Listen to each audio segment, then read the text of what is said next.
Bueno, muchísimas gracias nuevamente por estar otro miércoles más. Hoy es el miércoles 201 de esta sesión 201. Sean todos bienvenidos a esta sesión de charlas organizada por la Comunidad Cultural Gilberto López Alamís, el Seminario de Cultura Mexicana, la Corresponsalía Culiacán, Marimba, que es la sede de esta sesión, el programa cultural de la Sierra al Mar, que se transmite los sábados de las 2 a las 3 de la tarde, y la enramada Coloquio Negro. Antes de presentar a nuestro invitado, recordemos a quienes inspiran este espacio. Gilberto López Alamís fue uno de los más importantes promotores culturales de Sinaloa y un verdadero guardián de nuestra memoria histórica. Dedicó su vida a rescatar historias, preservar tradiciones, impulsar proyectos culturales y generar espacios para encuentro de reflexión y diálogo ciudadano. Gracias a su visión, hoy seguimos construyendo comunidad a través de la cultura, manteniendo viva la convicción de que el conocimiento compartido fortalece la sociedad. Su legado continúa inspirándonos cada miércoles y nos recuerda su frase: tenemos que seguir trabajando por Culiacán. Y como solemos decir en Marimba, todos los miércoles a las 9 de la mañana charlamos de cultura y de nuestra identidad.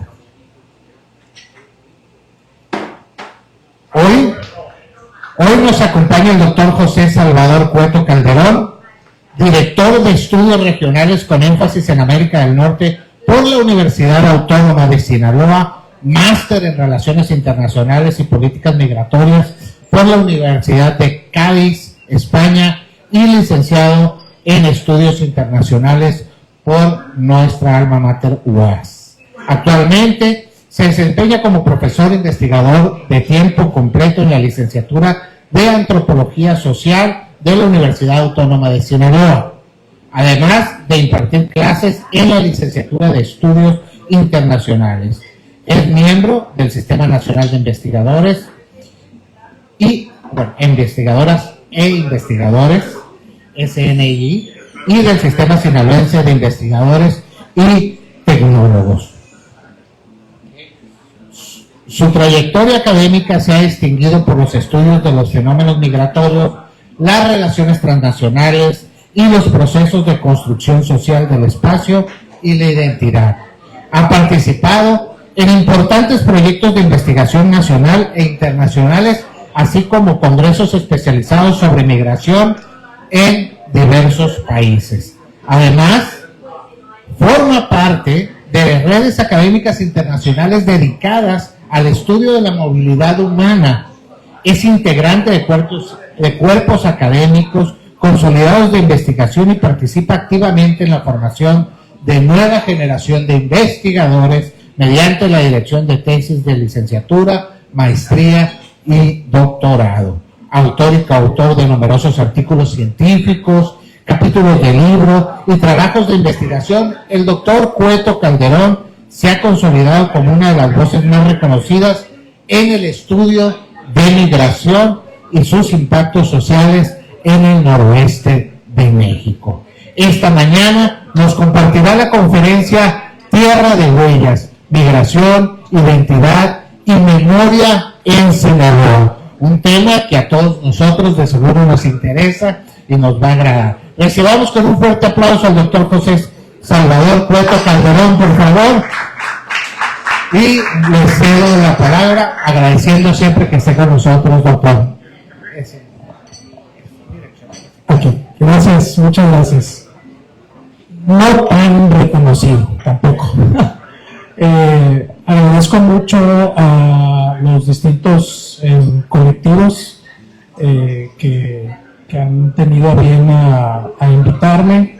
Me da mucho gusto que exista este tipo de reuniones, de charlas donde se habla de cultura, ¿no? Donde se habla de identidad, y hago un pequeño una pequeña publicidad para la Escuela de Ciencias Antropológicas, donde estudiamos todo esto, ¿no? Parte de lo que vamos a platicar ahorita, que realmente son reflexiones en torno a la temática de la migración y de Sinaloa,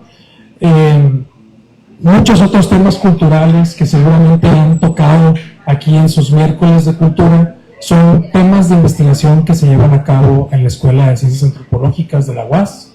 Entonces, hacemos esta pequeña publicidad para decir que siempre tenemos pues inscripciones abiertas, porque es una escuela que no se llena como las otras, ¿no? Y debería de estar llena con tantas problemáticas que tenemos en Sinaloa. Bueno, voy a permitirme sentarme un poquito.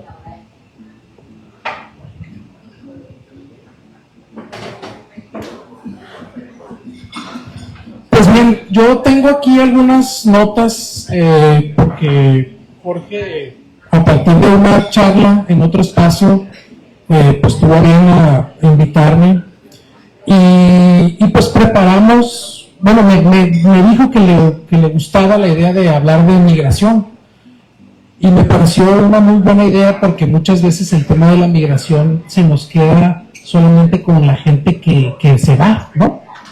O temas de la frontera, cuando en realidad son temas que se nos cruzan todos los días y que forman parte de nuestras identidades, y que hoy siglo XXI, 2026, tiene otras caras, ¿no?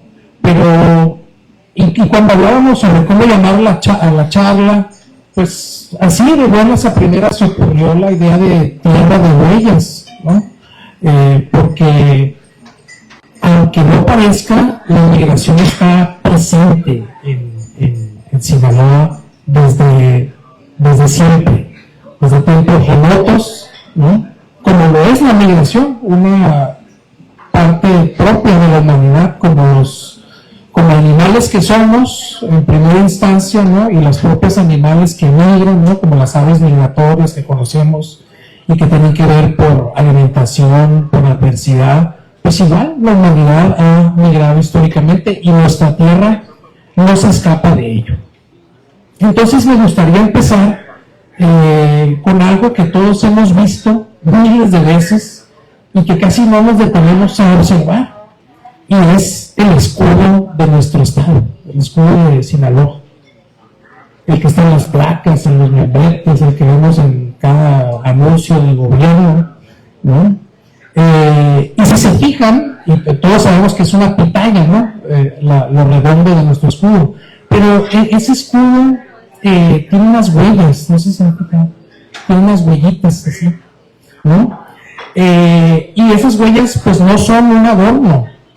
Quien diseñó este escudo las puso para decirnos que estas tierras tienen un significado y que por aquí pasó gente caminando.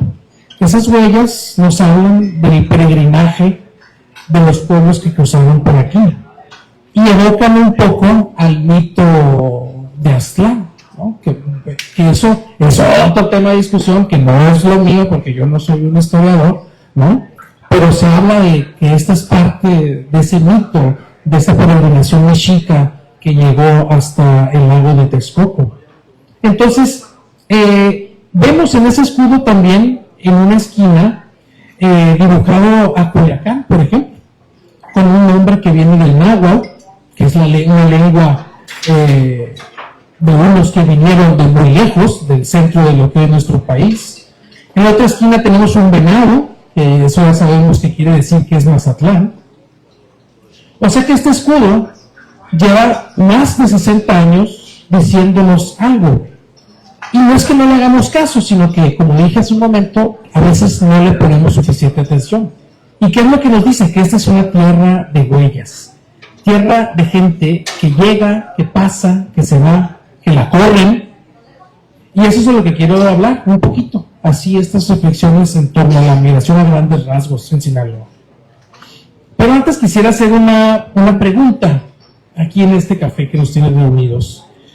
De los que nacimos aquí en Sinaloa, o más bien, ¿quiénes de los que estamos aquí nacimos en Sinaloa? Muchos, ¿no? Bueno, Y de los que nacimos aquí, ¿los papás también nacieron aquí?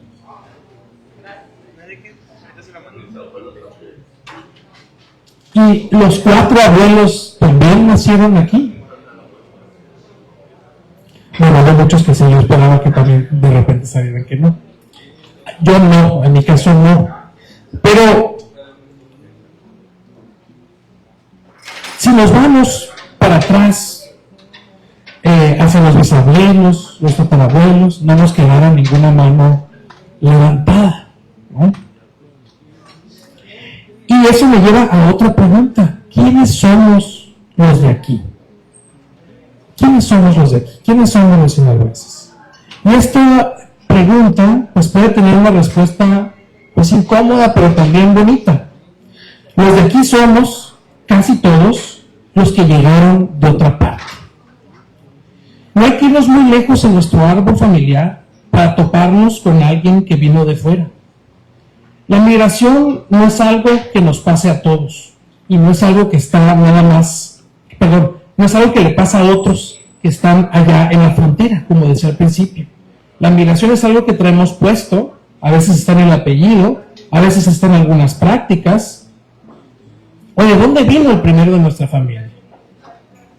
Cuando digo migración, no me refiero entonces solo a cruzar una frontera. Me refiero a todo movimiento que deja una huella, llegar, pasar, irse, volver, ser arrancado. Y cuando digo identidad, o cuando me refiero a la identidad, no pienso de dónde venimos, sino todo lo que vamos siendo después de todo lo que nos pasó y de toda la gente que pasa y deja aquí cosas. Y algo más para saber hacia dónde vamos con esta charla. Es un recorrido en el tiempo en el que vamos a ir avanzando desde antes de que esto tuviera nombre hasta la actualidad. En cada parada histórica nos vamos a topar con gentes que llegaron, que pasaron, que se fueron o que fueron arrancados de aquí. Y en cada una nos va a interesar preguntarnos qué nos dejó. Porque esa es la apuesta de esta charla, ¿no? Que lo que hoy somos, como hablamos, como comemos, como sonamos, a quien recordamos y a quienes olvidamos, no ha estado aquí desde siempre. Cada quien llegó traía lo suyo, su lengua, su música, su comida, su modo de ver el mundo, y al pasar lo fue dejando aquí. Por eso la migración deja huella en la cultura, porque el que se mueve trae cargando un mundo entero. Y lo que hoy somos es la suma de todos esos mundos que pasaron por aquí. Pues bueno, entonces de ese escudo y de esas huellas ahora pasemos un poquito a cuestiones históricas. Mucho antes de que todo esto se llamara Sinaloa, ya era pues un lugar de paso. Sin embargo, nos han contado, y se ha contado por siglos, una historia sobre un norte bárbaro, como una tierra de salvajes, vacío antes de la civilización, es decir, de la conquista. Y fíjense muy bien en la palabra, bárbaro, una palabra que hizo mucho ruido y que ha servido también y sirvió como un discurso. Hoy nos toca ser un poquito decoloniales en ese sentido para ver un poco más allá de esas palabras. Efectivamente hubo conflicto y una gran resistencia de los pueblos que aquí pelearon frente a la conquista. Pero llamar salvaje a quien defiende su tierra ya es contar la historia desde el que llegó en su caballo a amedrentar a los pueblos. Hay un libro muy famoso de un misionero que vivió 16 años en estas tierras, Pérez de Rivas, que lleva en el título la misma idea, porque dice algo así como de las gentes más bárbaras y fieras del Nuevo Oro. Fijémonos lo que hace este título. Necesita que esas gentes sean fieras y bárbaras para que su conversión al cristianismo haya sido un triunfo. Sin embargo, la barbarie no era un mero dato certero sino que se presentó como un permiso para someter, para despojar y después para olvidar. Sin embargo, el mismo libro del que estoy hablando cuenta y describe a los pueblos, a sus lenguas, a sus siembras. Entonces el libro se desmiente solo. El que llamó bárbaros dejó sin querer una constancia, una prueba de que no lo eran, porque ahí no había un vacío, era un corredor, era una franja del Pacífico en la que circulaba gente y que hoy sigue circulando gente, y mercancías entre lo que hoy es el occidente de México y el suroeste de los Estados Unidos, concha, turquesa y otras piezas que viajaban cientos de kilómetros, que eran parte del comercio de aquel tiempo. Un cruce de caminos y no el fin del mundo, como se rescatan muchos textos españoles, porque eran los confines de aquellas nuevas tierras conquistadas. Y había pueblos ya asentados en el centro y sur, dos pueblos agricultores, los tahues, con su cabecera ahí aquí en Culiacán, los totoranes, su maíz, su frijol, pueblos de verdad. Y más al norte, los caitas, que eso sí, que se movían más por temporadas. Era pues una región viva y sembrada. Y esa es la estampa que quiero que nos llevemos, ¿no? La de, por ejemplo, tenemos hoy en día vivo en las costas de San Ignacio un lugar al que llaman las Labradas, ¿no? Donde están todas estas piedras volcánicas a la orilla del mar, que están grabadas con soles, espirales, rostros. Tienen alrededor de 2000 años y el mar no las ha borrado. Los que saben, los que estudian esto, dicen que marcaban el sol, los solsticios, que era una tierra sagrada. Ahora que contamos esta historia, pues las podemos ver como las primeras huellas de alguien que quiso dejar a propósito en la tierra frente al mar, para que no se borrara. Entonces hay una raíz silenciada en Sinaloa. Y es que no hubiera nada antes, como decíamos, sino que se decidió después contar una historia como si no hubiera habido nada, despoblado, casi como una narrativa, como la de aquel vacío territorio perdido tras la guerra de intervención gringa en 1848, ¿no? Parte de esa narrativa como todo era despoblado.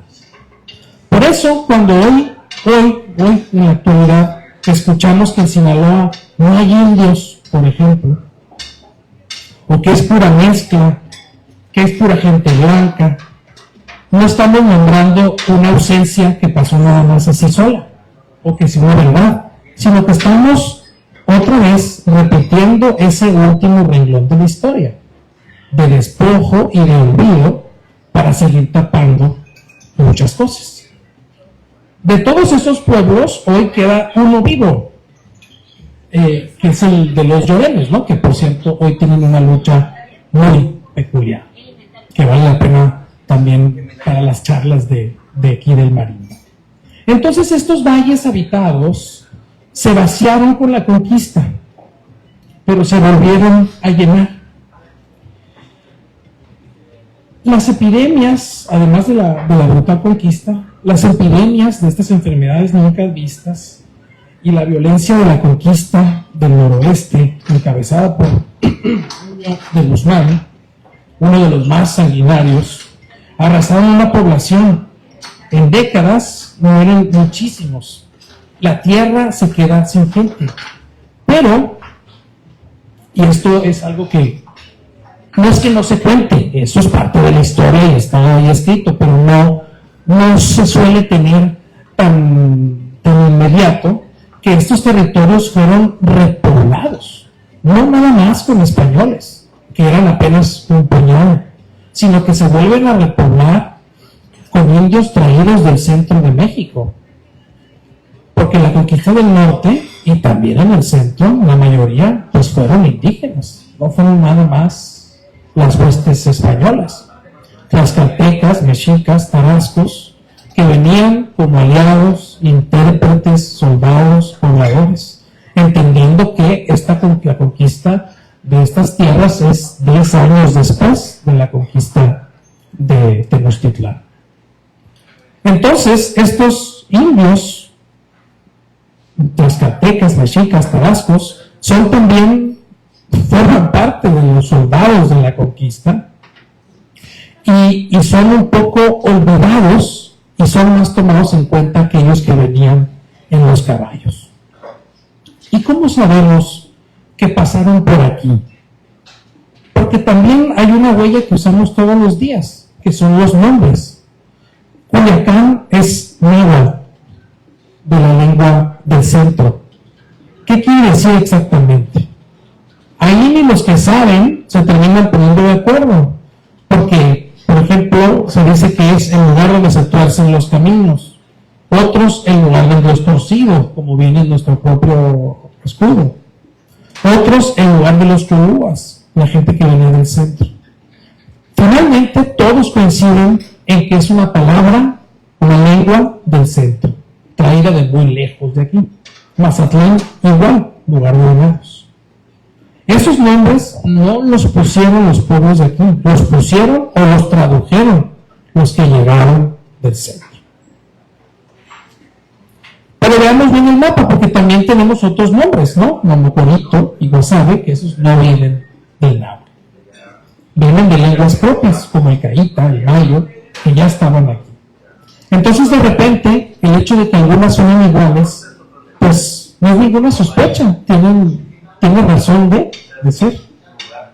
Entonces, Sinaloa, en esa primera estampa, en esas primeras migraciones, vamos a decirlo así, pues está escrito en 2 idiomas, uno encima del otro, el que ya estaba, el que llegó y aparte interpretado por españoles. Y en este sentido, para irlo ligando con identidad y con memoria, hay quienes presumen, porque de repente uno escucha comentarios, de que el sinaloense no tiene nada que ver con el centro, con lo mexicano, con las pirámides, con los mexicas y con las otras tantas etnias que existen en el centro y sureste de México. Y lo dice parado en una ciudad que se llama Culiacán, como les decía, que viene del mago, en una lengua del centro. Media razón tienen esas personas en que no somos el altiplano, nosotros estamos viendo hacia el mar. No sonamos a mariachi, sonamos a banda. Pero eso no nos hace ni más europeos ni menos indios. Nos hace otra cosa, el cruce de muchas idas y venidas. Lo que creemos que nos separa del centro está de hecho en el nombre con que nombramos a nuestra casa, Culiacán, náhuatl. El mestizo sinaloense nace pues de una migración y la lengua se acuerda, aunque nosotros la dejemos un poquito en el olvido. Y así me brinco tremendamente hasta el siglo XIX para llegar a un Pacífico cosmopolita y también a un México ya independiente. Este salto al siglo XIX nos hace cambiar de mirada y, como decía hace rato, que no somos el altiplano y que nosotros estamos volteando el mar, es precisamente porque el siglo XIX, Sinaloa, volteaba más al mar que hacia la capital. Y es que Mazatlán estaba más cerca en barco de San Francisco o de Europa que de la Ciudad de México por tierra. Lo digo obviamente en un sentido figurado, ¿no? El puerto era la puerta y por esa puerta entró el mundo. Entraron comerciantes alemanes, franceses, españoles, ingleses, que abrieron casas comerciales, financiaron minas que ya estaban bastante explotadas y cambiaron en cierta medida la cara de la ciudad. Y también empezaron a llegar los primeros chinos. Nos globalizamos, como decimos o como se dice hoy en día a estos intercambios, como parte de esos intercambios. Antes nos globalizamos antes que todo México, en el sentido de que el mundo entraba y salía cuando en otros lugares de nuestro país ni se enteraban de que el mundo existía. Y aquí yo quiero traer a colación parte de estas migraciones, algo que nos deja como identidad. Lo más nuestro, algo con lo que nos sentimos identificados aquí y fuera, que es por ejemplo la tambora, ¿no?, que se pone cuando ganamos en el estadio de los tomateros, que también se pone en las festividades, pero también en las tristezas como los entierros. Es decir, cuando nos desbordamos de alegría o de tristeza, la tambora está ahí como parte de lo sinaloense. Y como seguramente lo sabrán, pues la tambora, así como la vimos, no es tan de aquí, ¿no?, como lo creemos, sino que estos instrumentos de viento y las formas de tocar, que son muy similares al vals, a la polka, pues cruzaron el mismo mar con esos mismos migrantes europeos. Y aquí en Mazatlán, a fines del siglo XIX, se fundieron con las bandas de los pueblos y con los ritmos de aquí. De esa mezcla nace algo nuevo, ¿no? Es decir, ahí hay una prueba de cómo la migración en ese particular elemento de nuestra cultura, cómo está presente. Y fíjense que es maravilloso, tocamos de alguna manera la memoria migrante de estas migraciones sin saber. Una de las cosas más propias que tenemos, la tambora, es en su raíz parte de un encuentro. Y por poner nada más un ejemplo del siglo XIX, y ahora brincarme un poquito al siglo XX y pasar un poco del oro de las minas y del puerto, para que pasemos a los surcos. El siglo XX va a traer para Sinaloa el cambio más grande.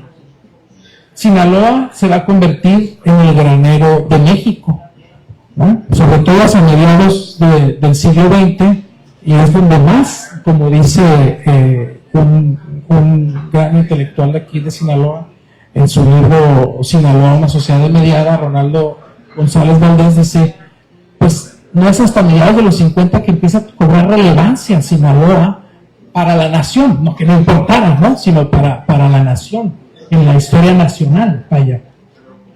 Y eso se debió pues al agua, ¿no?, porque a mediados del siglo, a raíz de ese milagro mexicano y a partir de la expropiación petrolera y la industria petrolera que va a arrancar muchas industrias, pues es que en el caso sinaloense, a mediados de siglo se van a levantar las grandes presas y los valles, que eran montes, van a abrirse al riego. Culiacán pasa de 30,000, una ciudad de 30,000, a 100,000 en 10 años. Donde hay agua y buena tierra, hace falta gente, y esa gente empezó a llegar de todos lados. Con el granero, Sinaloa se vuelve un imán que atrae brazos de todas partes. Y miren quiénes llegaron a estos campos de otros países. Por un lado, unos griegos que nunca fueron ni 100, se metieron a sembrar hortaliza en el valle de Culiacán, y les fue tan bien que para los 40 sacaban casi el 40% de la verdura del valle. A esa zona todavía se le conoce a veces como el Valle de los Griegos, y todavía hay apellidos griegos que abundan por todas partes. Más al norte, por ejemplo, también se levantó un ingenio azucarero con capital estadounidense, y alrededor de ese ingenio nació una ciudad entera, Los Mochis, una ciudad de capital gringo, con su calle ancha y recta, tan suya que en la revolución la respetaron casi como una embajada. Y eso en Los Mochis ha dejado una identidad, ¿no? Esas calles que siempre presumen, si me están escuchando por ahí. Y detrás de ellos vienen también japoneses, alemanes, españoles, en menor medida, cada quien dejando sus huellas. Entonces el granero lo levantó en cierta medida todo el mundo. Pero esta abundancia también tuvo un lado oscuro. Y es que los chinos, que como decíamos hace un momento, que también empezaron a llegar en el siglo XIX, casi siempre solos, hombres jóvenes, pues primero picando piedra en las minas, tendiendo los rieles del ferrocarril en todo el noroeste, una mano de obra barata para las empresas extranjeras, y que poco a poco, con sus ahorros, con sus éxitos comenzaron a volverse comerciantes. Hoy tenemos una casa muy grande que lleva un apellido chino, ¿no? Tan buenos para el negocio que llegaron a ser una comunidad próspera en el estado. Sin embargo, y tristemente, en los años 20 y 30, una campaña racista, con un pretexto de competencia desleal e incluso, como digo, racista, les subió impuestos, los prohibió trabajar, les prohibió casarse con mexicanas, y al final del día se les expulsó. A muchos se les llevaron como bultos en trenes. Para que nos demos una idea del tamaño de aquello, en 1930 había más de 1,600 chinos en Sinaloa. 10 años después quedaban apenas 165. Una comunidad entera casi borrada. Y nadie preguntó a dónde se los llevaron, a dónde se fueron. Al mismo tiempo, mientras todo esto ocurre en nuestro Sinaloa del siglo XX, también junto con el granero, se asentaba otra callada migración que sostiene hasta hoy parte de ese granero. Desde los años 60 llegaron con cada cosecha los jornaleros indígenas de Oaxaca y de Guerrero, mixtecos, zapotecos, triquis. Hoy son cientos de miles por temporadas. Muchos ya no se fueron, se quedaron a vivir, se integraron y también dejan parte de su huella. Sin sus manos, ese granero no existiría y desafortunadamente siguen siendo invisibles, aunque ciertamente ha habido mucho y se ha hecho mucho por estas comunidades. Entonces presumimos el granero, presumimos la abundancia, pero rara vez recordamos a quienes corrimos para levantarlo, ¿no? Ni de qué manos depende todavía. Eso es parte de una memoria selectiva. Guardamos lo que nos orgullece y a veces dejamos por un ladito lo que nos incomoda. En esos mismos años, Sinaloa también empieza a ser una tierra de la que se va a salir. Miles de sinaloenses van a agarrar camino al norte y se van a asentar en los Estados Unidos. En ese Sinaloa de hoy conviven varias migraciones, como esta que les digo, de los que se van, pero por eso me quiero detener un poquito. Quiero hablar de otra que llega. Están también los que comenzaron a llegar por gusto, los jubilados de Estados Unidos y Canadá que eligen Mazatlán. Y ahora también, hoy, los llamados nómadas digitales, los que trabajan desde su computadora frente al mar. Transforman el centro histórico, lo restauran, lo encarecen, se levantan las torres de departamentos, de hoteles, casi todas para renta a turistas, mientras la gente aquí no encuentra dónde vivir. Lo llaman gentrificación. Hay hasta quien pide que se baje el volumen de la banda en la playa. Que en Sinaloa alguien quiera pedir callar la tambora, ya nos dice muy hondo cómo va el cambio. Y están, como les digo, los que se fueron y los que vuelven. Porque Sinaloa no solo recibe, como decía, esta gente que va al norte, que empieza a mediados del siglo pasado, primero de la sierra al campo, cuando se apagaron las minas y sobró gente, después también del campo a las ciudades, cosa que no para, y después la mayoría que van rumbo a California o a Arizona. Para que nos demos una idea, 6 de cada sinaloenses en Estados Unidos están en California, 2 de cada 10 en Arizona. Son los principales puntos. Y el camino siempre es el mismo. Del pueblo a Culiacán, de Culiacán a la frontera, ya sea Tijuana o Mexicali, y de ahí el brinco a Los Ángeles o a Phoenix. Y desde allá sostienen a su tierra. mandan remesas, arman sus clubes, hay fraternidades de sinaloenses en California y en muchas otras partes. Levantan en sus pueblos o en sus ciudades lo que aquí, el dinero de aquí no pudo levantar, o las políticas, etc. Muchos vuelven, otros son devueltos, deportados a comunidades que ya no son las que dejaron. Y fíjense las vueltas que da la historia. El mismo Sinaloa al que llegó el mundo entero, hoy manda a los suyos a hacer, allá lejos, los de fuera, a llevar de cultura a otras partes. Eso es la migración transnacional, pero eso es otra historia. Los que un día fuimos destino, ahora somos origen que expulsa. Y están, va para irse acabando, y están los que huyen sin cruzar ninguna frontera. Aquí hay dos historias también que casi no se cuentan para ir cerrando el círculo de esta charla. Uno, las familias de la sierra que bajan a las orillas de Culiacán, Los Mochis, de Mazatlán, huyendo de distintos tipos de violencia. Gente de Badiraguato, de Concordia, de Choix, desplazados dentro de su propia tierra por la violencia. Y la otra es una todavía más callada, que son los desplazados por el medio ambiente, por el agua o por el desarrollo. Porque la misma agua que hizo el granero también, desafortunadamente, ahogó pueblos. Desde las presas de Sanalona hasta hoy en Sinaloa, se han anegado cerca de 200 pueblos bajo 9 presas y miles de familias fueron sacadas de su tierra para que el agua sirviera a la ciudad y al riego.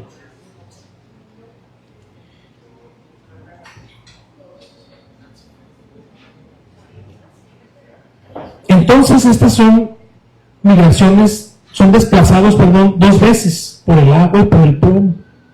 Y por último, tenemos una migración que es la más latente, quizá estos últimos años no, pero que la hemos visto en los últimos años, que es los que van en tránsito, la migración en tránsito, que son la mayoría centroamericanos, pero que cada vez vienen de más lugares, no nada más de Sudamérica, también del África, del Medio Oriente, del Lejano Oriente, que cruzan Sinaloa rumbo al norte por la llamada Ruta del Pacífico.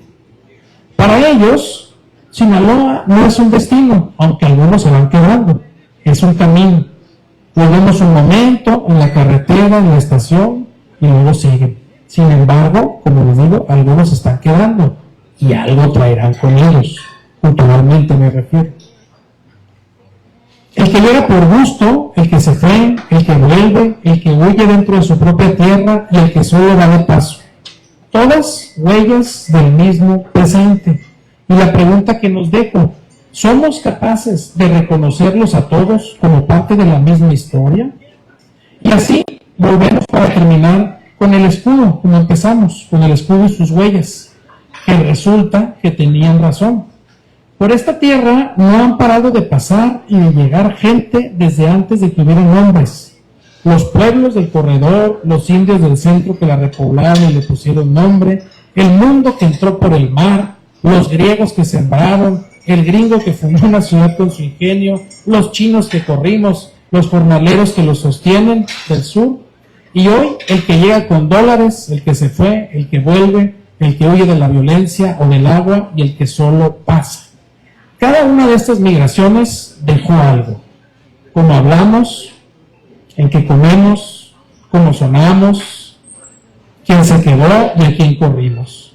Eso es lo que somos, no una raíz pura plantada aquí desde siempre, sino la suma de todas esas huellas. Y la memoria es lo que queda de todo eso. Pero la memoria es muy tramposa.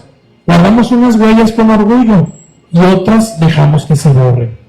Yo creo que conocernos de verdad es atrevernos a mirar también las huellas que preferimos no ver, porque esas también somos nosotros. Esto es, de cabo a rabo, pues, una tierra de huellas. Gracias. Muchísimas gracias por tan interesante charla. Ya sabemos, entramos Preguntas, respuestas, comentarios, felicitaciones, de todo lo que quieran. ¿Están de acuerdo o no? Como gusten. Entonces, levantando la mano, ya saben, la primera pregunta, el que tenga algo que preguntar, comentar. Eso. Va. Bueno, gracias. Yo quería esperarme, pero como no he levantado la mano, pues me atreví. Muy interesante la aportación, muchas gracias. Hay mucha historia en Sinaloa a partir de las invasiones que hicieron los españoles tratando de conquistar Sinaloa y después de la migración natural que se ha ido dando. Pero a mí me llamó la atención desde hace un ratito, desde que estaba chamaco y todavía. Tuve un tío, Jesús Gil R., mi tío, que fue profesor, luego se metió a político, fue diputado, fue senador, y siempre él se firmó como Jesús Gil R. Pasó el tiempo y se me ocurrió preguntar ya después cuando me empezó a dar por estudiar algunas cosas, ¿por qué se ponía Gil R? Resulta que el R pertenecía a un apellido Reátiga, y él decía que Reátiga era un apellido corriente, entonces no le quedaba. Y yo tenía una inquietud porque tuve una abuela, Gerarda Reátiga, muy morena, alta, pero muy pegadora. Qué bueno. Y Reátiga entonces, y él decía que así, que no se ponía Reátiga porque era un apellido corriente, Gil R, ¿no? Bien, con el tiempo estudiando las cosas, y con algunos comentarios, me di cuenta que los Reátiga, parte de los que vinieron a invadirnos, se apellidaban Reátiga. Y cuando la desbandada, que la indiada los hizo correr, unos se fueron quedando rumbo a Alpata. De allí nació el pueblo de Villamoros, que decían después la Villa de los Moros. Y otros, una gran cantidad, se fue, entre otros lugares, a protegerse a un costado o atrás, dijéramos, del Cerro de la Chiva. Y ahí encontramos muchas familias de apellidos Reátiga. Bueno, me habían platicado cosas y en una ocasión fui yo a inaugurar un aula que se construyó ahí en lo que se llama atrás del Cerro de la Chiva, Paredones. Bien, ya cuando se hizo lo protocolario, les dije, a ver, levanten la mano todos los que se apellidan Reátiga, aquí, en primero o segundo apellido. La mayoría levantaron la mano.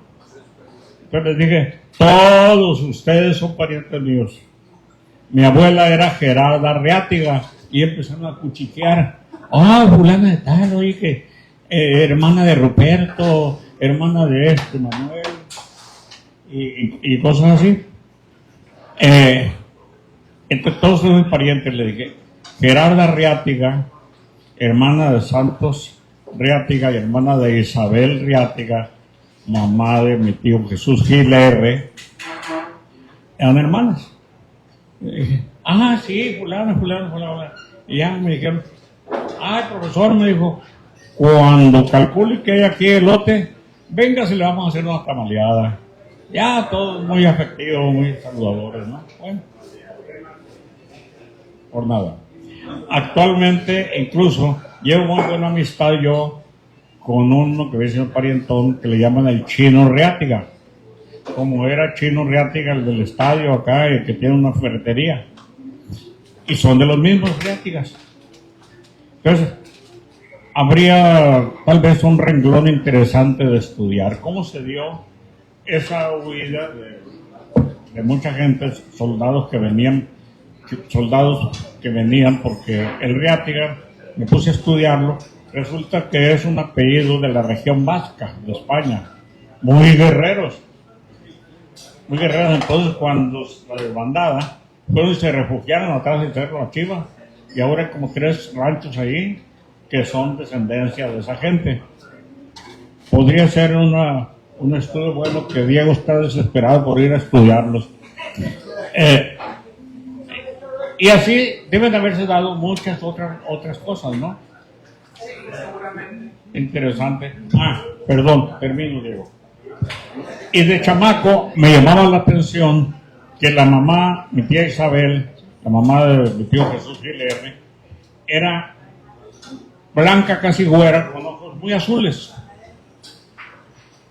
Y otra, mi tía Santos también, pero mi abuela Gerarda no, era morena alta, pero muy pegadora. Y entonces, no he ido, pero hay un Chino Reátiga que me dijo un día en una reunión de cabalgateros, me dijo, usted y yo somos parientes, yo soy el Chino Reátiga. Y sí, de ahí para acá nos dimos parientes. Entonces, para tus apuntes. Muchas gracias por su atención. Ya no quiere Diego que siga hablando, aportando historia.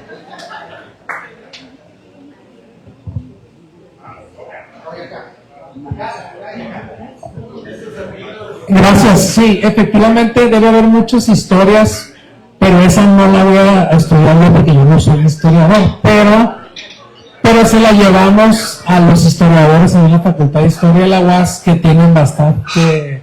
Pero es cierto, porque precisamente ese es un ejemplo, el que nos está dando aquí el compañero, sobre cómo la migración está en todas partes, pero ven cómo migración, identidad, memoria, las tres están, los 3 elementos están en su anécdota, ¿no? Y seguramente están presentes en la anécdota de muchos de nosotros, independientemente de cuál de todas las olas migratorias de las que hemos hablado nos toque. Buenos días. Muy interesante tu plática. Siguiendo el hilo de Marco Antonio, que habla de las personas güeras, ojos azules o verdes, que le llamamos güeros de rancho. Eso me lleva a mí a pensar, o siguiendo otro hilo del señor Tabizón, que es un cronista por ahí de la noche, que dice que todas estas personas, en lugar de ser descendientes de franceses, de gringos, eran en realidad descendientes de judíos sefarditas. Los judíos sefarditas pasaron por aquí cuando fueron perseguidos por la Santa Inquisición y se remontaron a la sierra. De ahí vienen, según Tabizón, vienen todas esas personas blancas. Y además dice, él afirma, y yo creo que tal vez sí, que toda la comida de Sinaloa, toda, el 95% es de origen sefardita. O sea, todo lo que comemos viene de ahí. Yo creo que excepto los mariscos, ¿no? Porque allá los israelitas no platican con eso. Por otro lado, no sé si me confirmes, pero nosotros como México, como Nueva España, conquistamos Filipinas. ¿Sí, verdad? hay que pedirles perdón también a ellos. Gracias. Sí, de hecho, la conquista de Filipinas fue además de españoles, con tlaxcaltecas también, que salieron del puerto de Acapulco. De ahí fue la empresa española para también tener dominio, pues, en lo que era realmente el centro del mundo, que era China, en términos de poderío, ¿no? En términos de un gran imperio, porque estamos hablando del siglo XVI, en el que Europa no es nada, ¿no? Europa comienza a ser, a partir de el descubrimiento, entre comillas, y el posterior expolio, ¿no? Que se va a hacer, y el despojo que se va a hacer de la acumulación original, que va a significar toda la extracción de América, porque como un libro muy bueno que les recomiendo, que seguramente las mujeres leyeron, que se llama Las venas abiertas de América Latina, de Eduardo Galeano, describe muy bien,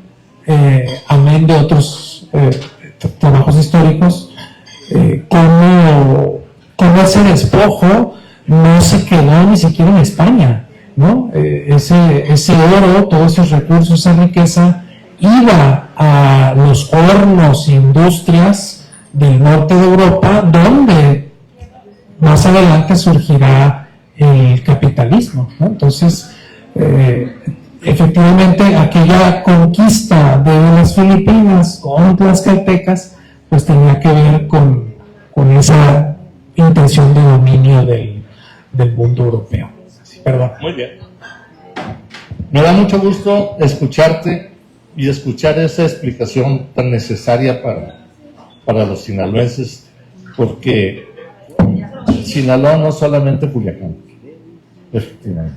O sea, entender lo que somos hoy nos tiene que llevar a entender todas esas raíces que estás comentando, y son muchas, y cada uno de los momentos y de las etapas de la historia de Sinaloa nos vamos a encontrar con que nunca hemos estado solos. La verdad es que es cierto, los españoles, los invasores no llegan solos, llegaron con los tlaxcaltecas fundamentalmente, con los michoacanos. Y tú lo dijiste, los nombres de nuestros pueblos de aquí para abajo son de ellos, para arriba son mayos. Hay que entender. Y lo que es Mazatlán, efectivamente, Mazatlán es una ciudad que nunca fue sinaloense, siempre ha sido extranjera, definitivamente. Y la influencia musical, pues la escuchamos. Y la música, el tono, la pasión de la música es sinaloense. Los instrumentos no son nuestros, desde luego, pero ahí está. Qué bueno, me da mucho gusto, es una explicación muy interesante. Es una explicación donde podemos estar días y horas hablando sobre lo que es Sinaloa, sobre los grandes detalles que encontramos, y la verdad es que no nos vamos a llenar nunca. Estoy de acuerdo contigo. El primer legado, ¿sí?, que está grabado son los petroglifos. Y eso nos va a llevar entonces a algo que siempre se ha comentado. Huitzilopochtli nació por un lado de Angostura. Está la piedra, está marcada. No hemos ido a verlo. Bueno, algunas gentes no han ido a verlo. Nosotros hemos ido a verlo, lo hemos interpretado. O sea, lo que tenemos en Sinaloa, en un momento dado, es lo que se puede llamar la cuna de la mexicanidad. Me da mucho gusto, sinceramente, escucharte. Me da mucho gusto que estamos tan atentos, porque, sinceramente, yo noté que estuvimos muy atentos a lo que comentabas. Y quiero decirte, ojalá y no sea la última reunión que tengamos. La verdad es que es un tema que da para muchísimo más. Quienes hemos estudiado la historia de Sinaloa nos damos cuenta que es un tema inagotable. No nos alcanza la vida finalmente para eso.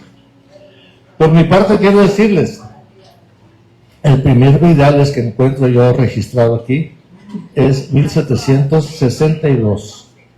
O sea, yo vengo, hagan de cuenta, de 10 generaciones atrás.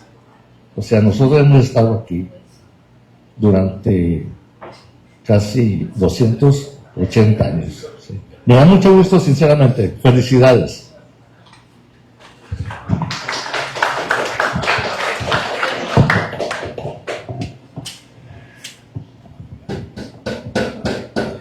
Doctor Cueto, muchas gracias por la plática. De alguna manera, pues nos trajo las huellas recogidas por España, por diferentes partes del mundo.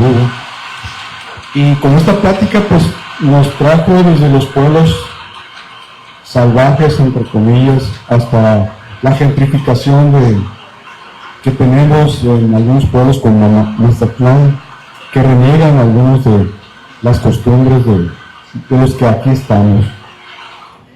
Como usted dijo, los que llegaron trajeron algo.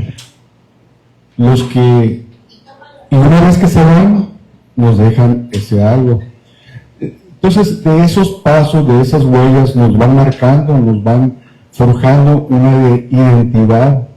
Mi pregunta es, como identidad que somos, los que estamos aquí, como pueblo, ¿hacia dónde nos dirigimos? ¿Cuál es la tendencia de esta identidad? ¿Qué pasos cree usted que va a seguir de aquí a 5, 10, 15 años más? Gracias. Pues me voy a permitir responder una pregunta que no tiene respuesta, en el sentido de que la identidad es algo que, como platicaban, pues tiene que ver con muchos elementos de la cultura, ¿no? Que la cultura es todo: la lengua, la forma de hablar, de comer, lo que se festeja, lo que no se festeja. Y para responder esa pregunta tan difícil, porque pues la identidad, pues como dije, también tiene que ver con la migración, ¿no? Con esas culturas que llegaron, adoptamos o cambiamos, ¿no? Porque también está el sincretismo, ya hasta tenemos un sushi culichi, ¿no? Que se presume y se come en otros lados, y dicen, yo quiero sushi culichi en Guadalajara, ¿no? Claro, ¿cómo que sushi culichi? Es japonés, pero bueno, esos son sincretismos y parte de la cultura que es, y parte de la forma sinaloense también, que agarra y mezcla, ¿no? Y aparte, no se metan con la comida nuestra, porque yo creo que es el baluarte más grande de orgullo, que siempre se pica cualquiera cuando se habla o se hace algún comentario de nuestra comida. Pero para irme a la pregunta que considero sin respuesta, o que no hay una respuesta total, en el sentido de que yo creo que más bien, ¿qué es lo que no, hacia dónde no debe de perturbarse? Y ojo con lo que debe perturbarse la identidad. Porque cuando yo decía hace un momento en la lectura que yo he escuchado comentarios que en contra de la mexicanidad, en contra del centro, pensando en esta idea de los mexicas no son lo que éramos aquí, que ya tuvimos esa pequeña charla. Lo que la identidad no se debe perturbar es en lo que yo veo cada vez más, y como parte de la propia globalización, como cada vez más esa llamada cultura global, en la que a veces, que es lógico dentro de la globalización, ¿verdad? Que nos sumamos a toda esa cultura, a de repente tener ciertos comercios, ciertos restaurantes que están muy bien. Por ejemplo, ¿cuántos restaurantes coreanos se empezó a llenar, ¿no? Como parte de un boom de la cultura coreana. Pero a lo que me refiero es que mucho de esos discursos identitarios contra la mexicanidad, que son tramposos porque tratan de poner al norte o al noroeste como una subcultura aparte, el peligro está, creo yo, en ser absorbidos, o que nuestra identidad no sea tan cooptada por la cultura de los Estados Unidos, por la cultura gringa. ¿En qué sentido lo digo? En el sentido de que, por ejemplo, tengamos la idea de que todo lo que es Estados Unidos es igual a bueno, ¿no? Que no, con esto no quiero decir yo que está mal, ¿no? Es un gran país, es una gran nación que se ha construido lo que ha sido, con muchas críticas que podemos hacer, ¿verdad?, al imperialismo. Sin embargo, mucho de esta cultura global viene, creo yo, a contaminar mi identidad. Pero no lo digo en un sentido xenofóbico, ¿no?, para rechazarlo de fuera, sino de que nuestra identidad debe seguirse cultivando, ¿no? No quiere decir que nuestra identidad vaya a parar en algo o transformarse en algo, más bien es que no se debe de perder. Yo lo que vería, la respuesta que doy es que la que tenemos no se debe de perder. Y que como el motivo de esta charla era en el sentido de reconocer en la cultura sinaloense, en la identidad, a través de la memoria, lo que la migración ha ido dejando, ¿no? Porque a fin de cuentas, lo que reina aquí en nuestra charla ha sido es la identidad, pero explicada desde la migración. Entonces, la identidad que tenemos, no sé dónde pueda parar, pero donde no debe de parar es en otra identidad, ¿no? Entonces, yo creo que recordar, hacer memoria de todas estas olas migratorias, de todas estas culturas que han creado nuestra cultura, con todo lo bueno y lo malo, son nuestras, ¿no? Y que tenemos que explorarlas en todos los sentidos, en todos los rubros, sobre todo con lo histórico.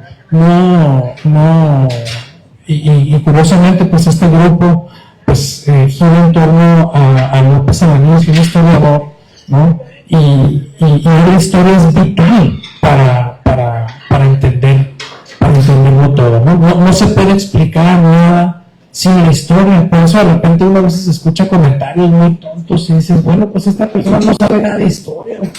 ¿No?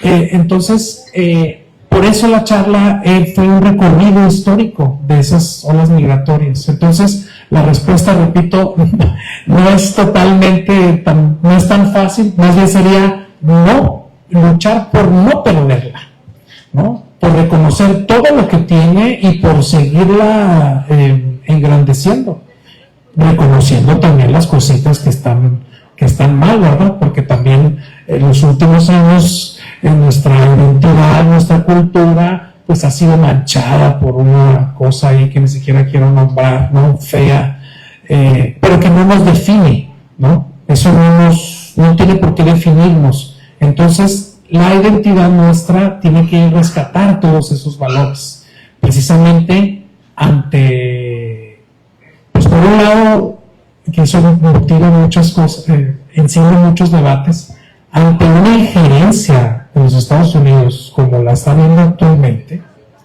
tan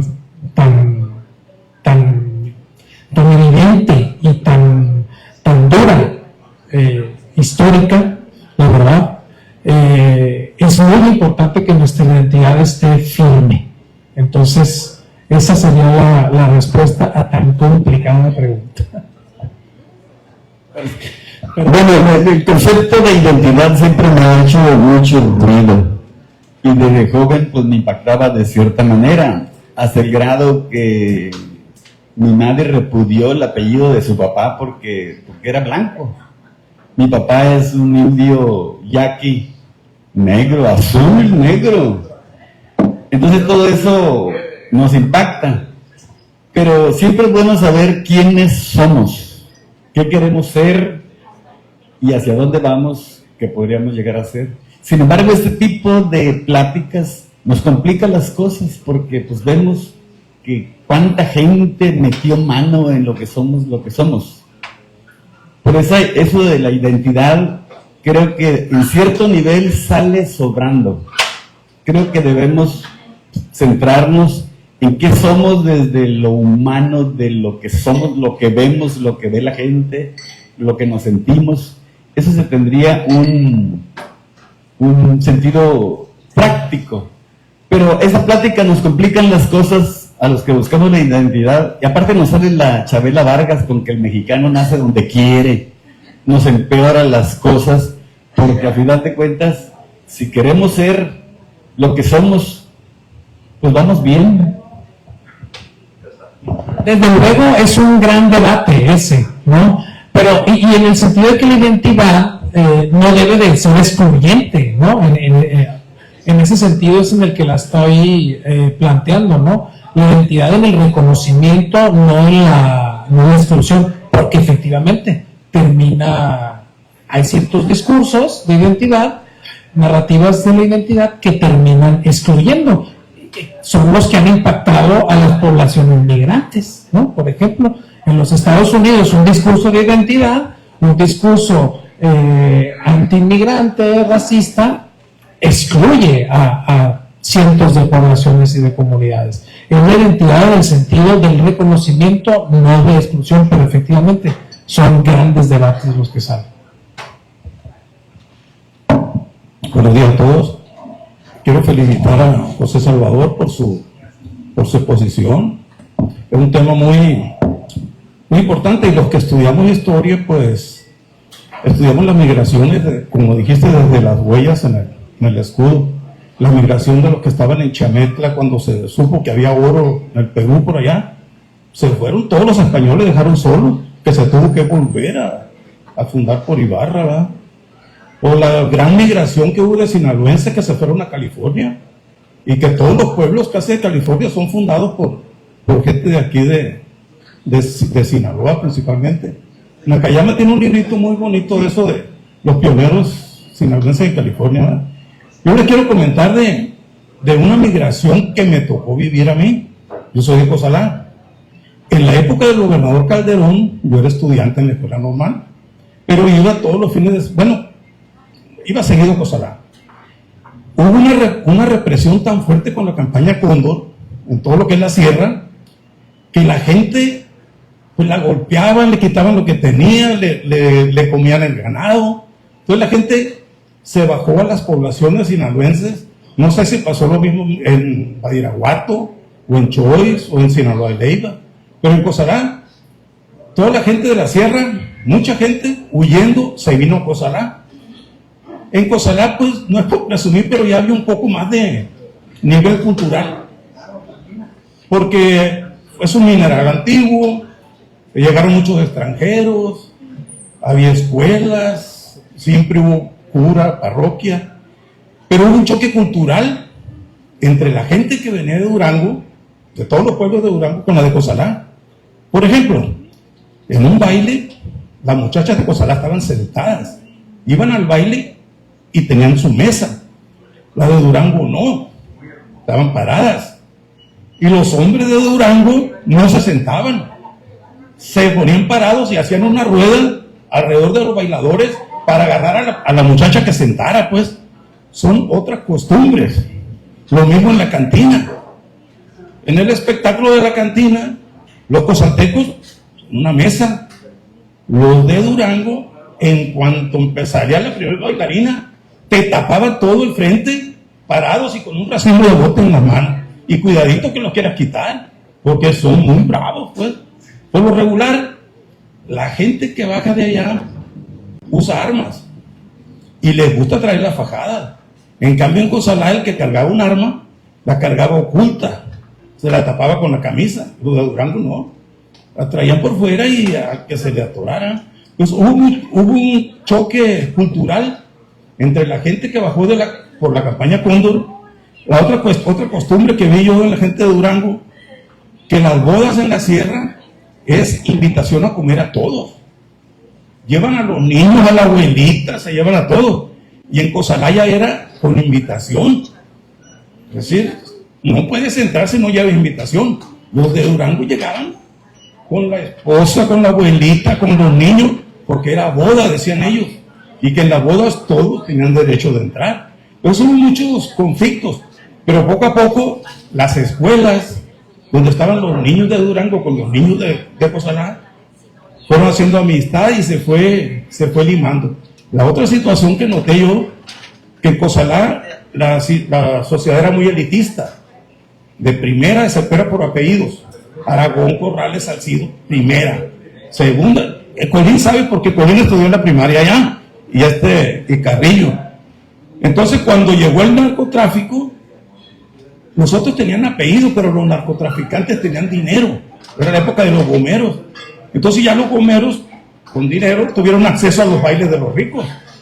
Pues ahí se acabaron las clases sociales en Cozalá, con el narcotráfico. Esa sería mi aportación. Muy interesante, nada más que, y lo mismo pasó aquí, ¿no? En el sentido de que también el Plan Cóndor también provocó desplazados aquí en Culiacán particularmente. Pero sí, todo eso que está diciendo son los estudios antropológicos de la migración que van a ver cómo cambia las dinámicas culturales, cómo empiezan a chocar, a mezclarse, a ver sincretismos. Pero sí, es muy interesante lo que nos da. En algo aquí dentro mismo, ¿no? ¿Cómo pasa? Ni siquiera es internacional. ¿Por qué es tan importante conservar la memoria histórica de los migrantes sinaloenses? Pues, como decía hace un momento en la pregunta que respondía sobre la identidad, pues porque es importante, número uno, reconocer que la migración no es nada fácil, ¿no? La migración implica, pues vienen con un mundo, ¿no? de su cultura, de sus creencias, su forma de hablar, de comer, pero también dejaron todo. Muchos, ¿no? No necesariamente toda la migración es así, pero una gran mayoría dejaron todo, pero muchas veces esas las traen, las vuelven y las aplican, sobre todo cuando vienen en comunidad, ¿no? Y se forman las comunidades, porque no es nada más uno que llega y impone toda la... No fue un alemán con su banda la que impuso, ¿no? Sino que fueron llegadas, el uso de los instrumentos, igual la comida. Pero lo primero que yo diría es, lo importante de la memoria es, número uno, para reconocer la migración, a los migrantes, o lo que la migración ha dejado en la identidad, número uno. Pero también reconocer que los migrantes, al venir con un mundo, también dejan un mundo. Y que muchas veces esas migraciones vienen cargadas de emociones, de nostalgias, y también muchas veces de adversidades. Por ejemplo, todavía esa no podemos decir que esa migración nos está dejando algo, pero puede que más adelante la deje. Es la última que hablaba, la migración en tránsito, por ejemplo. Muchas de esas personas, centroamericanas sobre todo, pasaron un calvario para llegar aquí a Sinaloa. Un calvario que vivieron en Centroamérica, un doble calvario que vivieron en nuestro país, en el sureste, y en su llegada para acá. Eso por un lado. También, por ejemplo, nuestros paisanos que se han ido y dejan todo, o esos migrantes que no vuelven a ver a sus padres, ¿no? También en el sentido de que la migración no es fácil, que es una decisión muy dura y que, pues, porque implica ir a dar la vida o ir a dar vida a otro lado, ¿no? Como hay una canción muy bonita de Alberto Cortés que se llama El Abuelo, ¿no? De su abuelo gallego, de cómo abandonó pues España y fue a entregarle vida a otra tierra. Eso en un sentido muy romántico, ¿no? Porque también la conquista fue pero no fue un señor de la conquista, es un abuelo más reciente, vamos a decirlo. Pero yo creo que es por eso lo importante, porque en esa memoria está parte de nuestra identidad y también los que se van, ¿no? Y cómo en otros países como los Estados Unidos, pues hay una comunidad de mexicanos muy grande y dentro de esa hay de sinaloenses y llevan a cabo y viven Sinaloa sin estar en Sinaloa. Entonces por eso también es importante tenerla como nuestra, recordada. Algunos quieren sueldo de lograr. Sí, claro. No toda la migración es éxito, ¿no? Como se suele pensar de que, se fue al otro lado y ganan dólares, pero ¿sabes cómo vive allá? Tengo un primo que se fue a dice que dormían de los puentes. Sí. Y ahorita es un personaje, es diamante,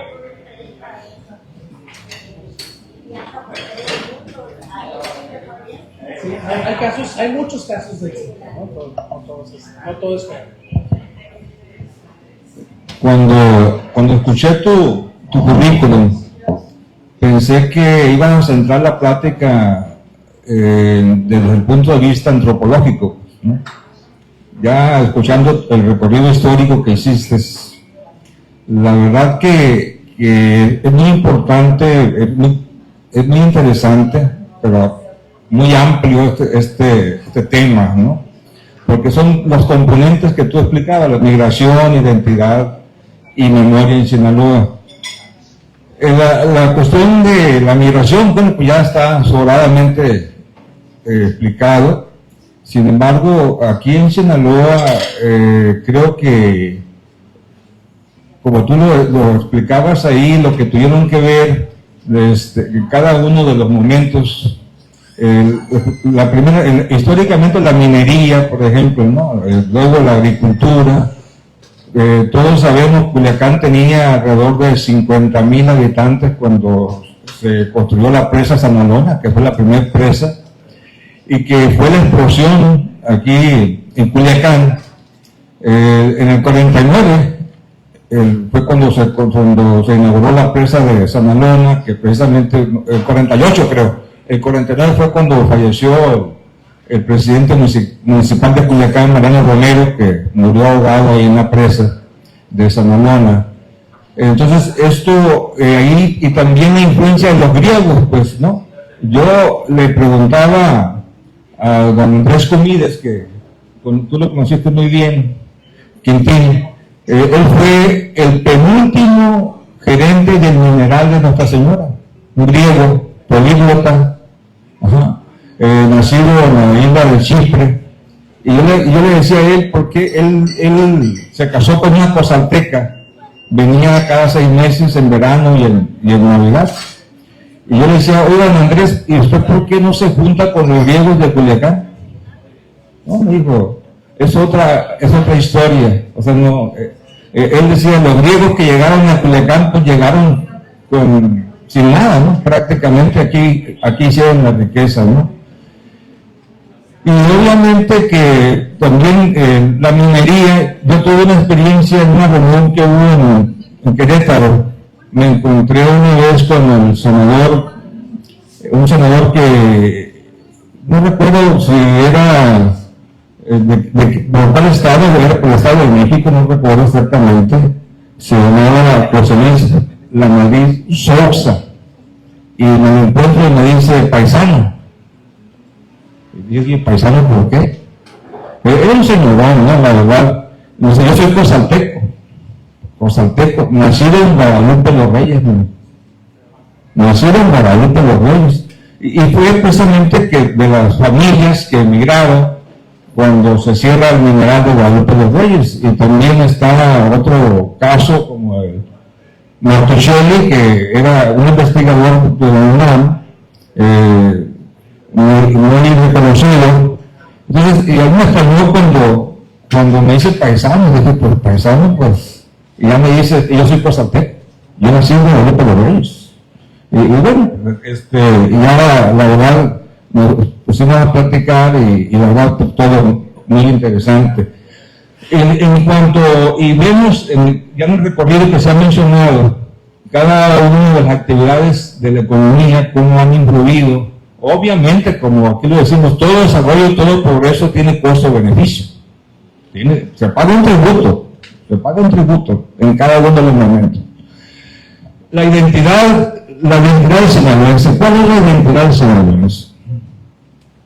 Realmente, con toda esta gamaza, con toda esta mezcla y de estas influencias de griegos, de españoles, de franceses, incluso cuando la identidad del sinaloense, creo que en la parte histórica que mencionabas, a mi juicio faltó un poquito centrar el rol que jugó Mazatlán.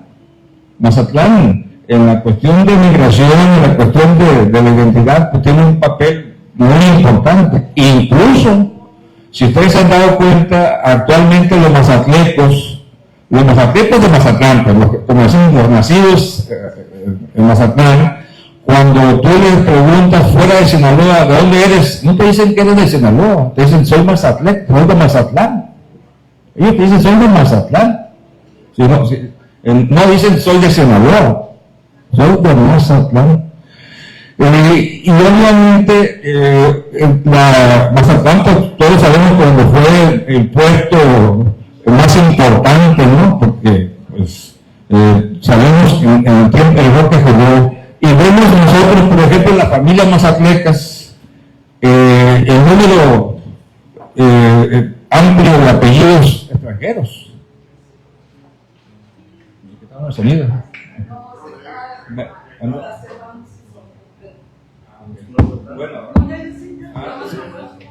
Ok, yo pensé que me había asesorado aquí Diego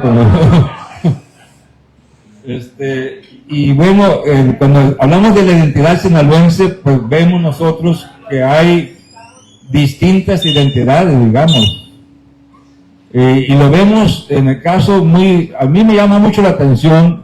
Una vez estuve haciendo algunos trabajos en Rosario y Escuinapa, y llegué a la conclusión de cómo es posible que a 20 kilómetros de distancia la gente sea totalmente diferente a la gente del municipio de Rosario a la gente de Escuinapa.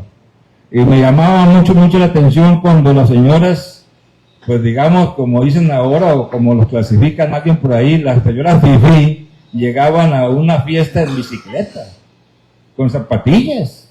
Dije, bueno, pues, y con estacionamiento para bicicletas. O sea, otra situación que... Y son 20 kilómetros, aquí está Metro Santiago, que no me dejarán mentir, es desde Rosario, ¿no? Entonces, es totalmente diferente la gente de Escuinapa de Rosario. Entonces, la verdad que sí, es muy interesante, pero yo quiero ya por último resaltar algo. Creo que para que algo que simboliza de manera muy categórica en estos temas es la heráldica. Tú hiciste menciones de que en la esquina del escudo, no es esquina, es cuartel. Bueno, la heráldica es algo muy importante. ¿Por qué? Porque la heráldica no son dibujos, pues, son símbolos universales. Si tú ves el símbolo de la minería en el escudo, o sea, en cualquier parte del mundo van a saber que ese pueblo es un pueblo minero. Son símbolos universales, la heráldica. Los colores tienen un significado universal. No cualquier color. Si vemos en el escudo de Sinaloa, el escudo que precisamente que nos regaló el maestro yucateco Rolando Arjona Amáviles, que me comentaba a mí en lo personal, porque yo lo invité a que me hiciera el escudo de Cozalá, me decía que su mayor frustración era que no pudo hacer el escudo de Yucatán. O sea, presentó una propuesta en aquellos tiempos, el gobernador era Víctor Cervera Pacheco, si no mal recuerdo, no se lo aceptaron, ¿no? Entonces, el escudo de Sinaloa, pues, si no mal recuerdo, viene del 58, ¿no? Más o menos. Y Rolando Arjona fue el que nos... sí, 58, ¿no? Rolando Arjona. Entonces, en la heráldica, ahí se simboliza, ahí se sintetiza mucho de los temas que aquí estamos. Ahí está reflejada la migración, la identidad, y obviamente que nosotros, como sinaloenses, pues sí nos sentimos orgullosos. A veces, no, hay cositas que dices tú, ¿no? Como que queremos hacerlas a un lado cuando estamos fuera, pero es muy difícil, por ejemplo, que no te identifiquen fuera de Sinaloa, que rápido eres de Sinaloa. Yo tuve una experiencia hace poco en Jalapa. Estábamos en una tienda y yo vi que las empleadas se cuchicheaban, ¿no? Y yo le pregunté qué era lo que... Dijo, no, es que estamos escuchándolos cómo hablan ustedes. Digo, bueno, pues, pues no, también estaríamos... ¿Cómo hablan ustedes? O sea, son situaciones, pero es que ustedes son rápidos, pues te ubican, pues que eres del norte del país, ¿no? Entonces, esto es muy interesante porque si a nivel estado hay una mezcla, ahora a nivel nacional, pues es algo muy amplio, una diversidad total que es obviamente digno de estudio. Y en el caso de sinaloense siempre nos quedamos nosotros con la pregunta es, ¿cuál es la real identidad del sinaloense? ¿Cuál? No, pues no. Muchas gracias. Para permitirme contestar un poquito, sí, efectivamente no son esquinas, son cuarteles, pero sí, yo no quise hacerlo, yo no soy antropólogo, trabajo en la Escuela de Antropología desde hace tiempo y eso me ha abierto a mí, sobre todo para aprender la perspectiva antropológica y su metodología, sobre todo, que es la etnografía, ¿no? Que es la cultura, la observación de la cultura.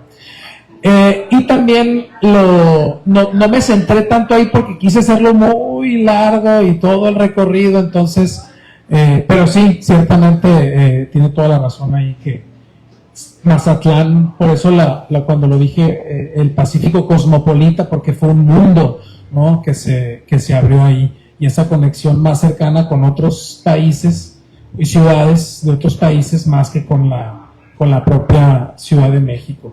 Pero efectivamente, la identidad, ¿cuál es? Yo creo que hay muchos elementos para, como dijo, decir, ahí viene un sinaloense, ¿no? O ahí está un sinaloense. Pero ¿cuál es? Yo creo que sí es muy complicada. Y no nomás la sinaloense, es parte de otras identidades que también tienen ese problema, yo creo. No es problema tampoco. Por ejemplo, eso. Deberíamos hacer, y sin embargo, es muy distinta. Pero también muy parecido. No, o sea, sí es cierto que es muy diferente, pero al mismo tiempo hay aristas donde pling, pling, y es muy parecido. A veces en la comida es muy similar, a veces nos peleamos algunos platillos, pero es cierto, porque también compartimos esa historia, ¿no? Pero sí, son las preguntas que quedan abiertas más bien después de esta charla. Hola, buenos días, ¿cómo están?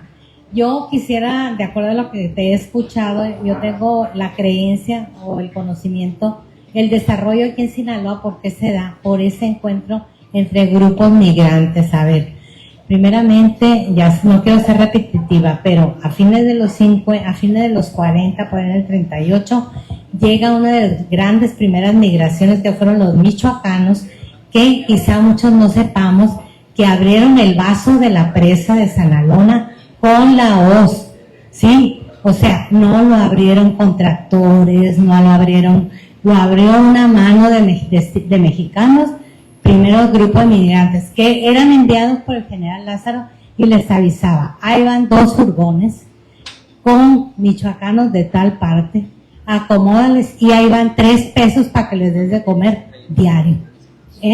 Así empezaron, llegaron a la casa del pueblo, cerca de donde vivían tus abuelos, ahí donde es el PRI, por ahí era la casa del pueblo, ahí llegaban, y de ahí llevaban una consigna, porque Sinaloa estaban abriendo nuevas tierras al cultivo, no existían, fue una apertura en ese momento, que principalmente se dio hacia la costa, se dio hacia la zona que alguien mencionó, Villamoros, etcétera, etcétera, todos esos pueblos de ahí. La colonia michoacana, de hecho, está ubicada ahí, tiene varias secciones. Incluso es bonito decir que de esos michoacanos migrantes, aquí entre nosotros hay una persona destacada, aunque no esté presente, que es Cito Contreras. Él ganó, es hijo de uno de los migrantes que vinieron, no precisamente de Michoacán, pero de la zona de Guanajuato, por ahí, ¿sí? Entonces, si tú te pones a escarbar, empiezas a encontrar que ahí se generó una nueva clase de sinaloenses. ¿Por qué? Porque es una mezcla de las migraciones, es una gente que es muy trabajadora, es de las zonas que no les dieron, como Echevarría, 5 ni 10 hectáreas que se mueren de hambre, les dieron 25 hectáreas, ¿sí? Ahí el ejidatario de ahí no es poquitero y sabe trabajar muy bien. Esa es una primera migración. Luego, quizá tú conozcas el libro de Luisa Paré, La primera es publicado por Siglo XXI, se llama Migrantes o Jornaleros Agrícolas, ¿sí? No, migrantes, no me quiero equivocar, ¿no? Pero es Campesino o Jornaleros Agrícolas. Es un libro publicado por ahí en los 70. Fue la primera que se abocó a hacer realmente un análisis sobre los jornaleros agrícolas, ¿sí? Los primeros que se establecieron aquí aproximadamente eran como 35,000. Y esas gentes venían no solamente de esa zona que mencioné, venían de Oaxaca, que tú todavía en los 70s, 80s ibas a los campos y te acercabas y te decían, no hablo la mexica, así te decía, ¿sí? No hablo la mexica. Y vivían en unas habitaciones realmente muy deplorables. Algunas han mejorado, otras quizás todavía estén estancadas. Y luego, aparte, venían muchos migrantes de Durango y de Zacatecas, que después esos tomaron otras rutas y empezaron a irse hacia Estados Unidos, ¿sí? Entonces yo creo que nosotros somos una mezcla de culturas, una mezcla de ¿qué te puedo decir? Hasta de alimentación, ¿sí? O sea, tú vas a cada casa y dices, no, es que esto es de tal región o tal o cual, ¿sí? Entonces yo pienso que todavía en este momento, para ser más rápido y concluir, aquí ahorita se está dando una migración, ¿sí? Silenciosa. Si tú te pones de todas las clases sociales, ¿sí? Unos porque se quedaron sin trabajo, otros porque los andan correteando, otro por otro motivo, pero creo que es algo muy importante. La migración está permanente y es el que hace el crecimiento de los pueblos. Si tú te pones a identificar, te conozco, que vine porque sé de quién eres hijo, que son muy amigos míos, pero tus papás me platicaban que estabas por ahí en Valencia, no sé en dónde, o en, no sé, por allá, y que estabas estudiando. A mí siempre me ha gustado el tema de la migración, ¿sí? Y la considero que es uno de los elementos más importantes en los crecimientos de la población, en las integraciones de las familias y en las desintegraciones de la familia. Eso sería todo. Muy bien, Maggie. Bueno, pues voy a volver a tomar el micrófono para decir, la identidad tiene que ver con la región. La región, la tierra, el momento, el lugar donde estás viviendo te impacta. Por eso que somos diferentes. Mochis, Mazatlán, Guasave, somos diferentes. La verdad es que los sinaloenses tenemos tantas identidades culturales como historias de cada región hemos tenido. Pero hay algo que nos generaliza, hay algo que nos identifica en lo general. Francisco Gil Leiva dice muy claro de dónde nace el sinaloense.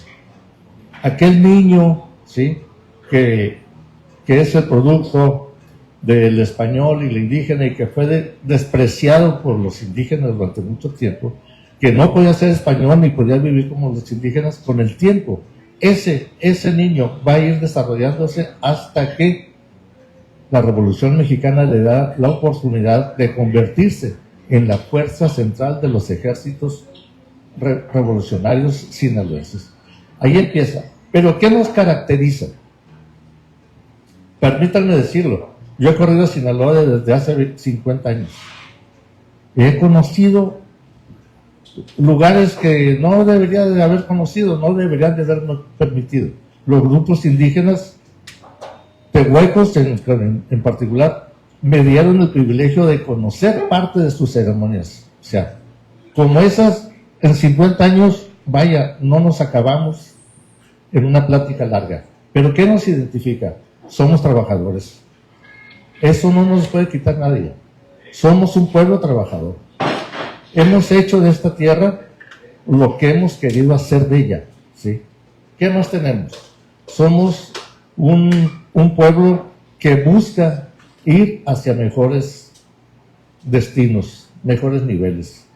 Somos un pueblo que le ha respondido a la historia y a la patria. En los grandes momentos históricos, los sinaloenses hemos estado ahí. Don Benito Juárez, por eso está expuesta esta oración de don Benito Juárez en el muro de honor. Don Benito Juárez dijo, Sinaloa es el estado sin mancilla. ¿Por qué no se lo dijo a Chihuahua, a Durango? porque los sinaloenses nunca nos rajamos. En ese momento en que la patria necesita la aportación. Sí. ¿Qué más tenemos? Pues sí, somos trabajadores, somos tercos. No somos tercos, la verdad es que somos un pueblo que no le hemos terqueado a nuestro futuro. No buscamos fama. El sinaloense termina de hacer lo que tiene que hacer y no anda buscando como la gallina cacarequear el huevo. Eso no lo hemos tenido. Somos malos para vender, salvo Guamúchil, y peores para cobrar. O sea, las deudas no las hemos perseguido, ni creo que en lo general, pero somos un pueblo que le hemos apostado a la educación, siempre le hemos apostado al proceso educativo. Hemos estado ahí. Es muy difícil entender esto. Nos gusta la música, a todos Sinaloa nos gusta la música. Y la música de banda toca con diferente tono y sentimiento a donde la agarres. No es la misma tono con el que toca la música de Mazatlán que la que toca en los Mochis o en los Altos de Badiraguato. O sea, hay diferencias. Cada una de nuestras regiones tiene una identidad muy particular. Lo que nos ha jodido mucho es la imagen pública, inmerecida, que se la debemos a los medios masivos de comunicación. Ahorita los sinaloenses hemos dejado ser el granero de la nación, y hemos dejado ser el gran esfuerzo que se hace en las granjas camaroneras. Ahorita somos la cara de un joven, sí, con una pedrada aquí en la frente y chorreando sangre. Esa es la imagen que tenemos públicamente. Pero la identidad de los sinaloenses es otra cosa. Tenemos que irnos a cada región. Y en cada región vamos a encontrar su origen, por su economía, por su desarrollo, por su proceso educativo, vamos a encontrar lo que somos. Somos un gran estado. Tenemos todo. La naturaleza nos dio todo.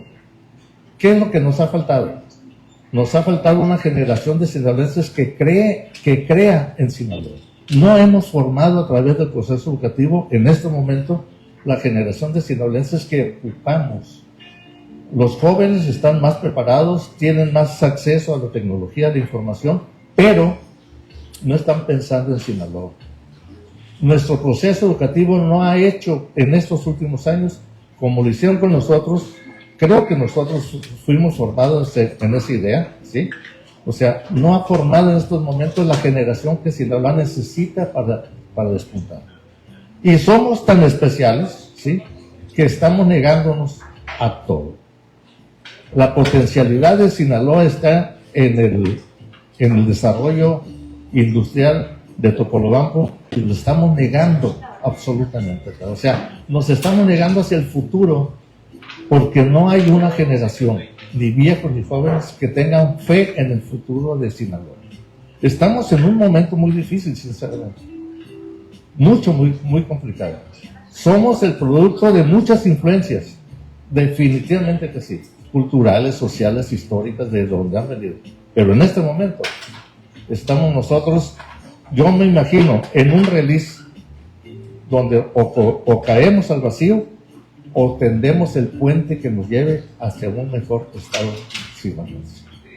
Y en ese puente es el proceso educativo, ¿sí? Básicamente, si no logramos de aquí a 5 años tener una influencia en el proceso educativo, vamos a festejar unos 500 años de la fundación de Culiacán sin historia y sin generaciones. No, te felicito, la verdad es que me gustó mucho esa plática tuya. Es un tema que yo lo he corrido también por mucho tiempo. Si tienes chance, por ahí hay un libro que se llama Un viaje por Sinaloa. Es un viaje que empieza desde Teacapán, termina en la cueva de Huites, y municipio por municipio me voy platicando con los cronistas y los historiadores cuáles son las grandezas que tiene cada uno de los municipios. Y nos vamos a encontrar, cada municipio, cada localidad tiene una gran historia. Tenemos una gran historia, pero nos hace falta una generación nueva que crea en que Sinaloa va a tener un mejor futuro. Este estudio que has hecho es muy bueno, sinceramente. Me dio mucho gusto escuchártelo. ¿Sí? Es algo donde tenemos que coincidir y ojalá y pudiéramos en un momento dado seguir abordando sobre este tema. Es nuestro futuro finalmente. Bravo, bravo, bravo. Terminamos ya con preguntas y respuestas, creo yo, por cuestiones de tiempo. Muchas gracias, Cueto.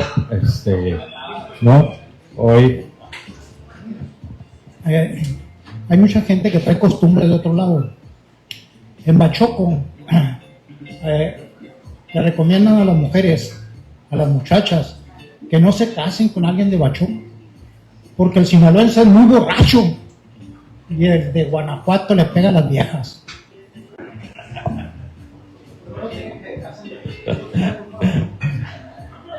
Bueno, pues siendo las 11 de la mañana, yo creo que ya pasadas, damos por concluido miércoles 10 de junio la presentación Tierra de Huellas, Migración, Identidad y Memoria de Sinaloa, y un agradecimiento.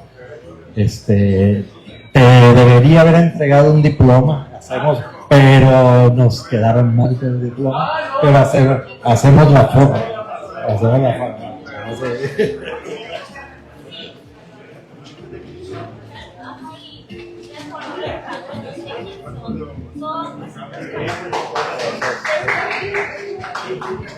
Entonces, anuncios parroquiales. Muchas gracias, José Salvador. Qué buena plática se dio. Vi muy atento a mi sobrino Natsume, haciendo comentarios y poniéndose analítico en la cuestión de incluso de las diferencias que habemos entre los de Bacurimí, los de Culiacán, los de la Primavera y los de otros lados de las colonias de Culiacán. Bueno, muchas gracias, estuvo muy padre. Quiero invitarlos a varias cosas. Primero que nada, ¿se va a ver el Mundial mañana aquí? Va a haber tele y tacos del Conde mañana para ver el Mundial. ¿A qué horas, Jorge?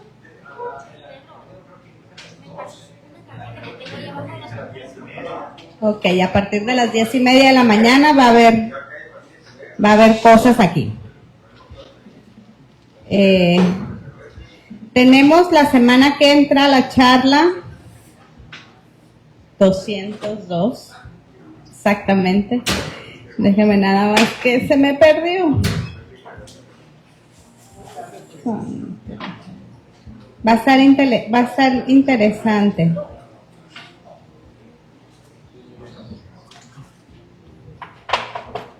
Ay, se me trabó el celular. Bueno, mientras encuentro la charla, aquí está, ya la encontré. ¿Quién decide sobre el territorio en Sinaloa? Gobernanza y participación en tiempos de cambio. Silvia Giselle López González, 17 de junio. Sí, ¿verdad? La semana que entra. Aquí los esperamos. ¿Quién decide sobre el territorio en Sinaloa? Gobernanza y participación en tiempos de cambio. Entonces va a estar buena la plática. Va a estar buena la charla. Luego, queremos anunciar que a partir de del fin de semana pasada, se ha estado rehabilitando una zona de comedor en la Chuparrosa Enamorada. Muchas gracias. Es un esfuerzo muy arduo que nuestro querido Alejandro Peraza, mi cuñado, hermano de mi esposo y de Jorge y su familia, han estado haciendo, junto con la colaboración del personal de cocina y de servicio de toda la vida del restaurante que están haciendo para poder empezar a pues hacer nuevamente ese espacio para desayunar. Entonces, de jueves a domingo se van a estar sirviendo desayunos, de jueves a domingo se va a estar sirviendo desayunos allá en la Chuparrosa, en un concepto totalmente nuevo, muy rústico, pero con el sabor al que hemos estado acostumbrados. Si tienen oportunidad, dense la vuelta para echarnos porras, porque ahí estamos trabajando en ello. También el maestro Guillermo Ugalde Castro Ugalde ¿qué quiere decir? Hoy, miércoles 10 de junio de 2026, en el Café Haldi o Haldi Café, a las 5 de la tarde vamos a presentar el libro de poesía número 14 de su servidor, que se llama Y los años pasan. Yo creo que es un mensaje para muchísimos que estamos aquí.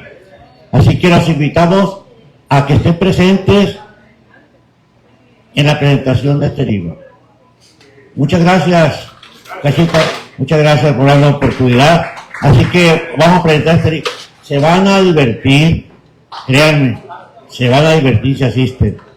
Las invitados, ya sabes, amigo, ¿sí? Entonces, estás invitado también. Si pueden estar ahí, sería un honor.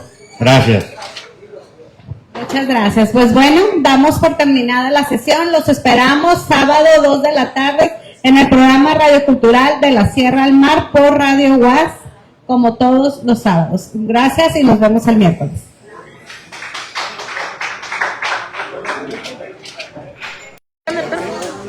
Muchas gracias a todos por acompañarnos en la transmisión. Yo soy Dinora Chiquete. Gracias.